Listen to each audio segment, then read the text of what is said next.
This is your boy B, the upgrade. Real name is Carlins BNMA. But I'm going to tell you this testimony. All right? This is for all men who are going through it. My program is geared for all men who are going through it. Been there, done that. All right? I've counseled many males, including my own son. Many males actually who've taken my advice. They ain't got no kids. They ain't in no mess. Why? Because they've learned from my mistakes. And so I've made plenty of mistakes in the life that I've led. You know what I'm saying? So I always wanted to be married. It's not something that was new to me. I wanted to be married since I was young. And about maybe 8 years ago now, 8 years ago I got married. And I was married for 5 years. Out of the marriage, I received two beautiful daughters, Brooke and Erica, who I love with my heart. Brooke and Erica, who I love with my heart, and there's Isaiah up there. But I learned a lot through the divorce. I learned a lot about myself as a man. I learned a lot about women, what women need, what women want in a relationship, what they're willing to tolerate, what they're willing not to tolerate. And in my marriage, I'm not going to say I was perfect. I'm not going to say that I didn't do anything. And, my hand was pretty much forced to do some of the things that I had to go do. I don't blame or put anything on my ex, only because at the end of the day, some things that I did do, she only reacted as a woman would or should react. At one point in time in the relationship, I don't know, somehow I done turned into this beta male. And in there, I was just this yes man. And I was saying yes to everything. She wanted to go somewhere, go ahead.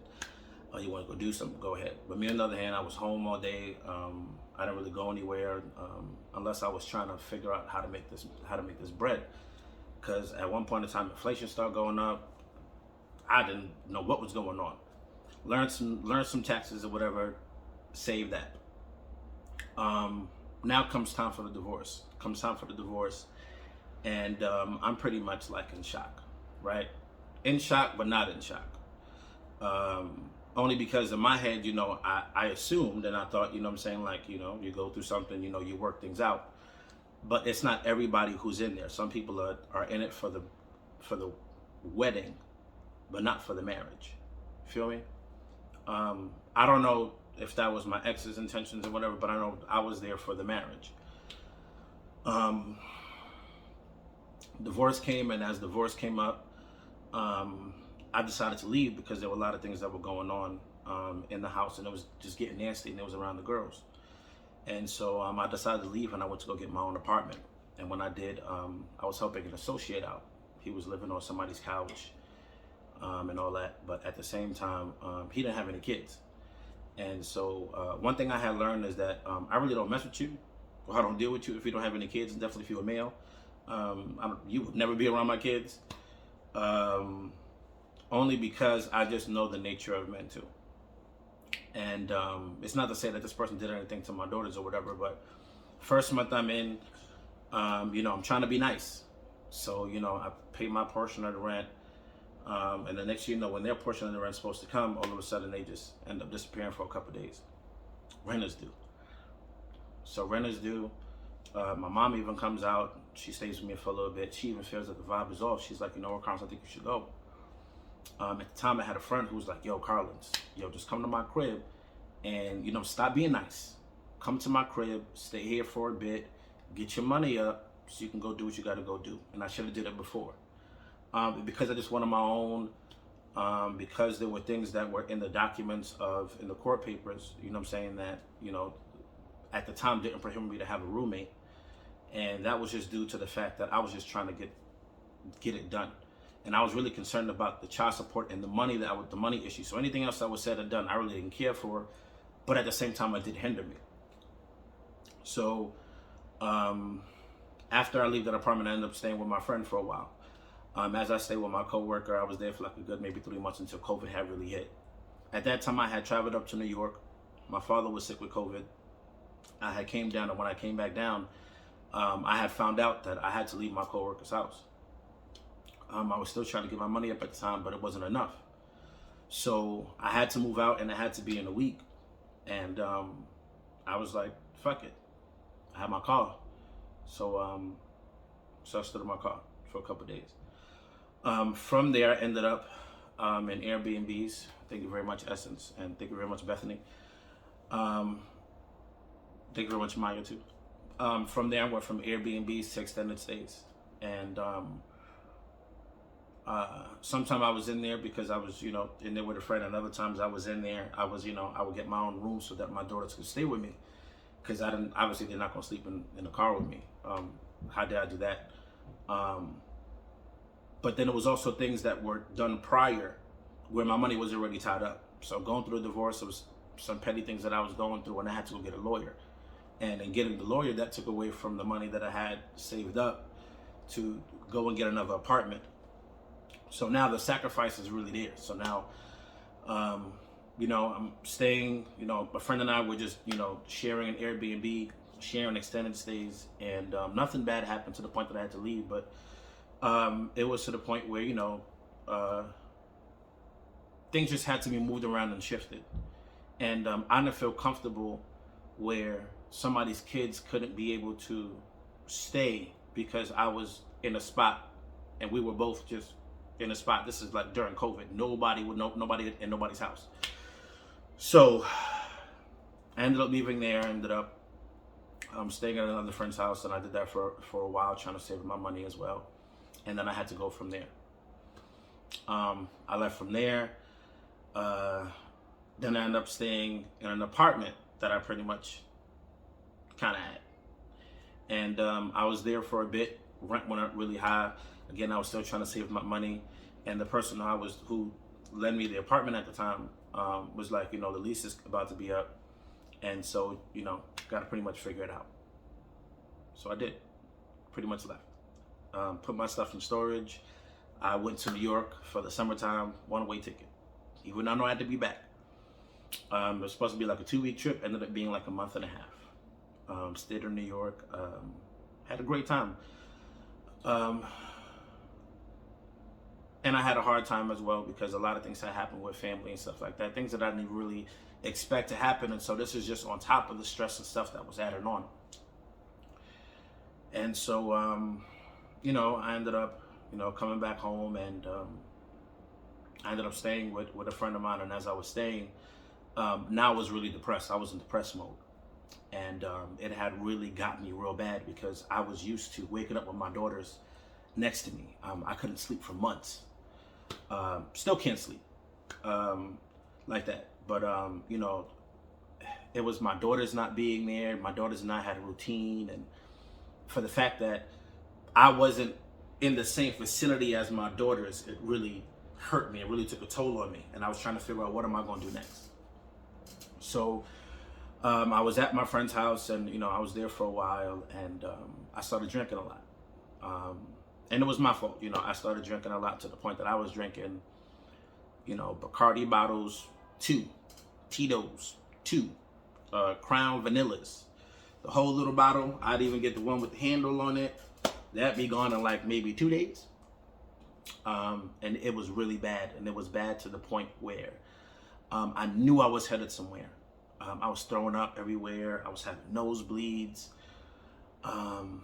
My pressure was high. It was crazy. So I ended up going to the doctor. When I went to the doctor, the doctor was like, "Hey, I want to put you some antidepressants, and I want you to, think about going to rehab."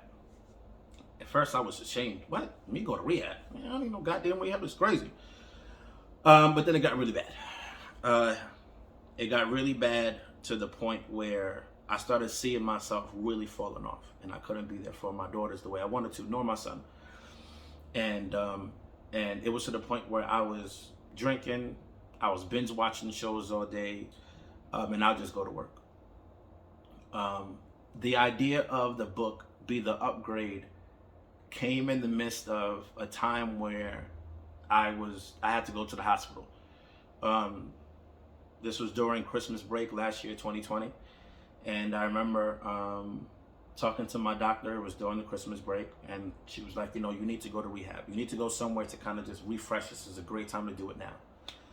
And I was like, what? Now? She was like, yeah, right now. All right, cool, no problem. So I ended up talking to her at 11 o'clock. At 1 o'clock, I went to an AA meeting. And at 2 o'clock, I decided I was going to check myself in. I didn't want to be the people that was at the meeting. It's a disease, for real. It'll get you. So, I watched people in there missing teeth, just walking all over the place. Just, it wasn't me, and I knew it wasn't me. So I decided that day. Even the sponsor that day was like, I've never seen somebody come into one meeting and want to go to rehab. And I was like, because I need to change my life. I got kids to take care of. So I went to rehab, and from rehab, they sent me straight to the hospital. Because if I didn't go in, I was going to have a heart attack. It was that bad. I was in there pretty much for 2 weeks. In the midst of being in there for 2 weeks, I had my laptop, so I started to get the working on just portions of Be the Upgrade. The portion that you guys actually have is not even the one that I wrote or started to write inside the hospital. This is pretty much like part 2. Part 1 is actually going to come out, and I'm working on that as I kind of get myself situated right now. And it was a really trying but sobering and humbling time. The fact that I couldn't go nowhere. I tried to sneak out that hospital 4 times, people. 4 times, okay? Couldn't even get off the damn floor. But it was a very sobering experience to the point where when I came out, a lot of things had changed. I changed. And people had assumed that I was going to still stay the same and still be doing the same thing I was doing, and I decided not to. So I had lost some friends and, had some fights because I just wasn't doing the things I was doing anymore. I needed to be focused. And so in that, then I started writing, Be the Upgrade. And, there were days where I would take my time in doing it. And I ended up finishing it in the summertime. And it was in the summertime right before I took my second trip. This is the second year now. I took my second trip to New York. And again, supposed to be for 2 weeks. And it ended up being a month and a half. Put all my stuff in storage, gave the key away, and I was in New York. And had time of my life. Went to 2 weddings, crashed one. Saw friends and family I hadn't seen in years. It was a real good experience until the pressures of coming back to Atlanta to come back to work with no place to live. And I still had to go and do it. So one thing about me is that I refuse to be disrespected. I refuse to just take anything because anybody's doing it, and I refuse to take anything because I'm somewhere. And some people like to take advantage of your situation, and they don't do it purposely. Some people do it unconsciously, to where they try to have a hold on you or something like that. Now, one thing I advise all young men, I'm telling you this right now. Get your own place. And if not, do not move in with a woman. Reasons why is because, number one, you can't change anything in her crib. It's her crib. She does whatever she wants. She decides to kick you out, she decides to kick you out that day. You better be paying all them bills. If you ain't paying all them bills, there's a hold on you, kid. Hold on you. And I wasn't trying to go back to situations where people thought that they had holds on me or people thought they had power over me because I was in a situation. And I told people, listen, I'd rather, just like I told my mother. My mother asked me to come back to New York. Carlos, can you please come to New York? We had several conversations, and Ma, I love you to death. We had several conversations. Carlos, please come back to New York. Please, please, please, please. And I couldn't. And I said I'd rather sleep in my car than come back to New York because there was nothing there for me. My job was here. My daughters were here. My son is already grown. So it was time now to just take care of my daughters. And in coming back, I had nowhere to pretty much stay. And so I had lost my car. My car had gotten repoed before I came to New York. If not, I would have drove. Everybody knows me, I drive. And that was one of the most embarrassing moments for me too. It's even embarrassing saying that right now, but a lot of people go through it. And but at the same time, I was sacrificing for my daughters. And I had to start letting all that material stuff go. I love my sexy bitch. That's the name of my car. I'm gonna get her back. But in the meantime, it was just a very tough moment, because then I couldn't be able to go see my girls whenever I wanted to.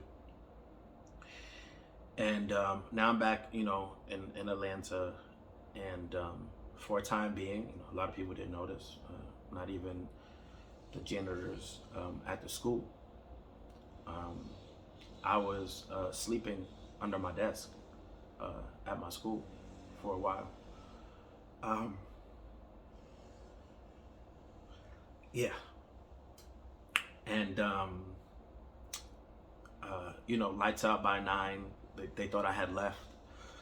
I'm sneaking back in the building. I'm, sleeping underneath my desk, turning off all the lights, and, waking up like it's a regular day. I get up, go take my little bird bath. And whenever I was able to go to somebody's house and take a bath, I was able to go do that. Then I had an ex-coworker of mine who allowed me to stay at his house for a weekend. And then I had a coworker of mine who, she allowed me to stay. Miss Nelson, I appreciate you. She allowed me to stay at the house for a while, because she was like, yo, anyway, why are you here so late at the job? And I was like, nah, I'm just, getting work done. And one day she had asked me, was I okay? And the sad reality is that a lot of times when people ask you okay, they really don't want to motherfucking know. But she was genuine about it. And I was like, because I realized, like, when you tell people stuff, a lot of people can't help you. So me telling you my situation, what you gonna do for me? You gonna pray? And I mean, prayer is good, what I'm saying? Like, I asked for prayer, but that's all you gonna do. Like, you see me in my situation. So I didn't want to say anything to anybody or ask. And I ended up going to my my coworker's house, and I stayed there for a bit. Learned a lot of things there too. And that was a very humbling experience. Because to go from, having your own house, having your own car, and then it all being lost, I could have been like, these other guys who don't take care of their kids and, living their lavish lives and doing the best they want to go do. But I had kids to take care of, and I had child support to pay, and I'd rather my kids be good than me. Anybody who knows me knows that. And so for a while, I was there, and until I was transitioning into the apartment that I got now, well, the townhouse that I got now. In the midst of me getting this townhouse, it was a lot of work, because it took like a year and some change, because of the eviction that I had on my record due to a previous roommate who didn't want to pay rent, and that was just 1 month. So I for 2 years I couldn't find an apartment, couldn't find no townhouse or whatever, because of something that I did, and I was nice.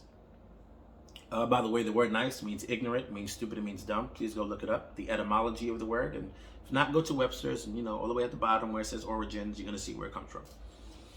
And so, I was being too nice, and so I ended up getting this apartment, and it was 5 minutes away, 11 minutes away from my previous job. I've been a teacher for pretty much 11 years. I've only handed out 3 resumes. I've only worked in 2 places. So you can say, I was pretty blessed to do that. But these last 2 years were very trying years. And, dealing with COVID and all that, the kids got a little crazy. Not to say that I didn't lose my temper or anything like that, what I'm saying? But I had to leave only because of the things that people were trying to say or put on my name. And anybody who knows me, anybody knows that that I've taught their kids, I'm not out to hurt your kids. I'm not out to sit there and treat them any type of no type of way. But I also understand the viciousness. I also understand the selfishness that kids have when they don't, number one, know better, number two, they're out for self. And then also, admin and staff members or whatever. So I ended up leaving my job, and when I left, there were things that still had held me back from the marriage, like because I had nowhere to live. I had lost my Social Security card, and so I've been trying to get that for a year and a half, but because I haven't been stable and because I had got locked up my account, I had to wait for a letter to come in the mail, then get that letter, then open my account, then ask for the Social Security card, which would have took another 2-3 weeks. But I was never able to get that letter anywhere where I was staying. So in the midst of that, in the midst of all that stuff going on, I was still writing the book, right? I was still writing the book. I was still trying to get the book out. I was promoting the book, but I couldn't promote it enough because there was still a whole bunch of stuff going on, and depression had hit really bad, where I really didn't know what to do. There was some days I'd really just sit here and just be like, damn, or sit wherever I was sitting at and cry and be like, you know, what's next? I would say to myself, I'm the upgrade. Okay, about UPGRADE 8 times. And I would say, I'm the upgrade, I'm the upgrade, I'm the upgrade. And I would say it 8 times. And that's what pretty much kind of got me on my funk every time.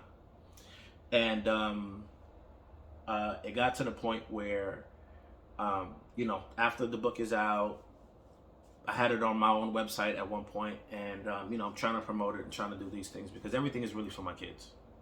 The book is a legacy, not just for other people, but it's for my kids. It's for them to understand who their dad was and who their dad is. It's for my grandkids to understand who I am. It's just leaving a piece of me. So I've always wanted to work with kids. I always wanted to work with teens. I always wanted to work with adults. I always wanted to do programs, stuff like that, but just didn't know how or didn't know when until I realized I was actually going through it. And all the things that I went through, there are plenty of men who have killed themselves. The suicide rate amongst black men is the highest out of all the other groups. And we're the minority. And I understand why. I understand why when you feel like your purpose is not there, or you can't fulfill what you said that you're going to fulfill, or everything's lost. But every time that I look at those pictures, I realized that I had a purpose to actually live. Not to say that those thoughts didn't come through my mind. They did. When I was younger, I had suicidal thoughts. I just never went through the acts because, you know, I was just in my emotions at the time. And then being here at this time, it's more than just your emotions. It's other people are now depending on you. I don't want to let my kids down. And leaving the job, I thought I was, you know, at least selling some of the book would, you know, help me and got on my path, but it didn't work so well. At least promoting it, or at least, you know, putting it out there. I realized that, you know, support doesn't come the way that you expect it to come. So I don't really expect things from people anymore. You know, it's either you do or you don't. And, you know, right now I'm even in the process of a transition to where, you know, things that happened through the divorce is still affecting me now, to the point where, not so to speak that I'm looking for a new job. I'm actually, you know, trying to become self-employed, but now it becomes a time where, you know, just trying to get things together, like, you know, keep the apartment, you know, pay my bills. This is no handout at all. This is pretty much just a testimony, just to let everybody know, like, you can still push it, you can still do it. I've been homeless, I've been out on the street, I've been in my car, I've been sleeping, you know, at people's houses on the floor or on the couch. So I've been there. I've had that humbling experience. I've slept on an air mattress, I don't know, in the last 2 years in total, probably like 6, 7 months, 8 months, sleeping on an air mattress, slept on the floor. You know, I had to sacrifice a lot of things. But I did it for my kids.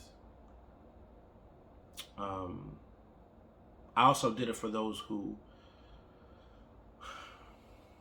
are inspired by me, or those who respect me. It's a hard line to not want to sit there and be emotional every single day, you know, crying and sitting there saying, oh my God, woe to me, what am I gonna go do? I did it. Even, you know, with the clothing, you know what I'm saying? Like, I never thought that I would sit there and, you know what I'm saying, make clothing or, you know, sit there, let alone write a book, or sit there and try to create programs for other black men. I just always wanted to just work with teens and work with kids and work with adults. But after all the things that I've been through, one of the things I realized is that I don't want anybody to go through this shit. I don't want no black man to go through this, and I definitely don't want my son to go through it. And so I have to teach them the right way. And so I have to teach them, number one, just like what moms tell their daughters to do. Keep a little account for yourself. Most of the time when men get married, they give everything. I said most, not all, but men. And so then you end up short end of the stick when it comes time for divorce, and you're paying all the fees, and then you got to pay the child support, and now you're trying to maintain yourself, but at the same time maintain your kids, and then maintain your living situation. Because right now in America, to be honest with you, 51% of people are living back home with their parents. That's in America. It's smarter to be in a two-person home, two-family home. You have roommates. Looking for a roommate, by the way, if anybody wants to be a roommate.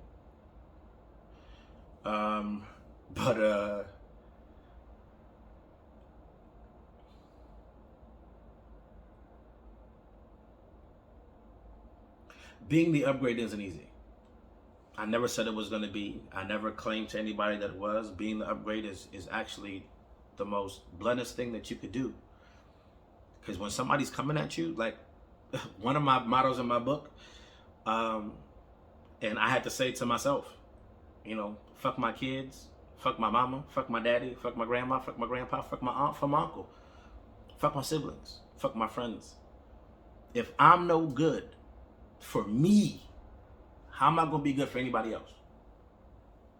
So when I'm in rehab, who was I good for if I couldn't go nowhere? I'm sitting there laid up. I can't go nowhere. If something were to happen to my daughters or my son, how was I even gonna get up and go somewhere? I had to get my life together.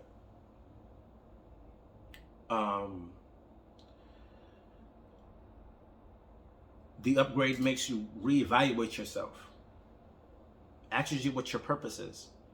Makes you look into your present, your past, and your future. What are some of the things that you made mistakes of? I made plenty of mistakes in my past that if I would have listened or I would have thought clearer, I wouldn't be in the situation that I'm in now. Discernment would have been key back then in the decision of getting married. The length of time, pursuing versus chasing, the understanding of comprehension, the fact that people change in marriages, people change in relationships. We don't talk about that. We don't talk about the fact that when males and females get into a relationship, everybody now gets lax. The female now gets to walk outside with her bonnet on, and she gets to walk outside with a little holy ass shirt, little pum pum, little shorts or whatever, little holy shorts. And she's like, I got my man, so I'm cool. Same thing for homeboy. But you see, a lot of women don't really care about if a guy gains weight or whatever, because if he's still doing what he's doing, it's fine. But if he gets lazy, different story. So,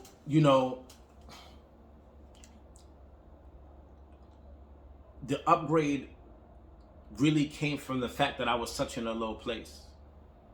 There was no pity. Nobody was going to sit there and help me. I mean, my mom sat there. She did the best that she could.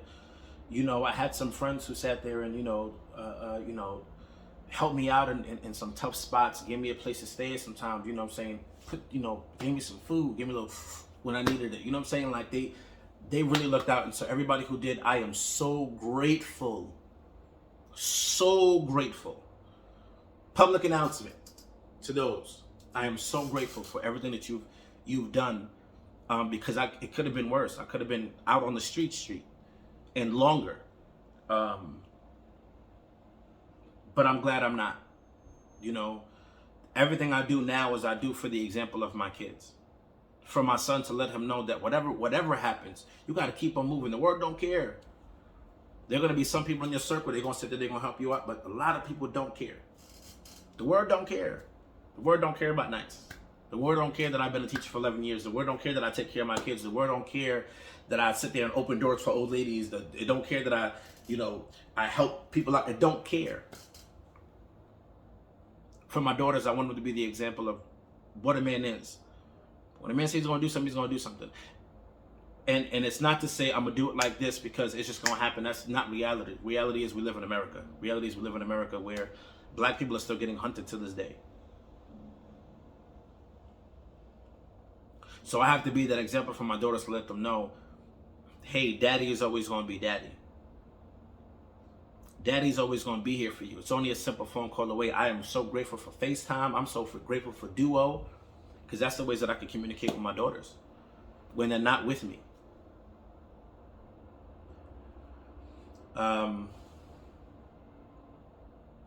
I mean, that's pretty much a lot more to the story, but this is just, pretty much like part one to the whole divorce thing. It's just a whole bunch of stuff. But, and it'll come out, you know what I'm saying, as I do more lives or whatever. Because again, it's, right now what I want to do is I want to reach the males. Not to say that I'm not going to work with any females, you know what I'm saying? Not to say that I'm not going to have any counseling sessions with any, but to say that males, I've been there. You feel me? I've been there where you're at your low. I've been there when you didn't know you had a purpose. I've been there when you didn't have a plan. I was there when the depression had hit and there was nobody that was there that was helping me. Instead, I had people enabling me to stay in that, to stay in it. I had to get myself out. I didn't understand how many people I inspired by sitting there, going out and doing what I did. I have a lot of people who know me. A lot of the parents who I was in the school with, they know none of the stuff I was going through. Teachers didn't know none of the stuff I was going through. Made it every day like it was a regular day in school. Regular day teaching. No matter what I was going through, left everything under my desk, literally, and went to work.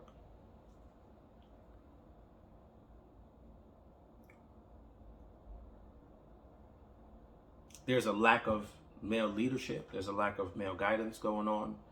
I'm not going to put it all on the males. Accountability has to be something that we take into account. And I've taken accountability. I realize I can't really blame people for the situations that I'm in because there are things that I could have changed. I could have got out sooner. Not at all. But I can't lie, the greatest things of all is my daughters, and I wouldn't trade them for anything.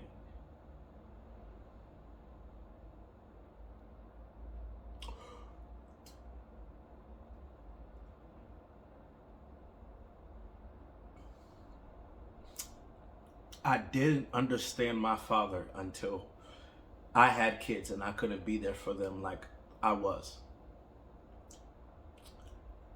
That shit hurts. I don't want no males to go through that. I don't want no kids to go through that. Because I've been through it myself. Love my father. We got into a great relationship as I got older, but when I was younger, I wasn't around. My mom did the best thing that she could for me. My mother, my Aunt Paulina, Auntie Bridget, Tati Marlene,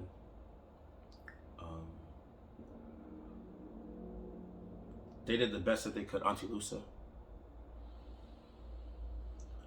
Nene Michelle, did the best that they could. Kakin, who's my grandmother, they did the best that they could. But then I had to also grow up as a man. And I had to learn from other men. And then I had to learn from myself. Because it's either you learn or you don't. Either you get up or you just stay down. And I decided to upgrade. So if you decide to upgrade with me, soon I'll be having a program. I'm gearing it now. One is going to be 12 weeks. One to be 6 months. One to be 12 years. I mean, not 12 years, 1 year. My bad. I will be going into schools, talking to the high schoolers.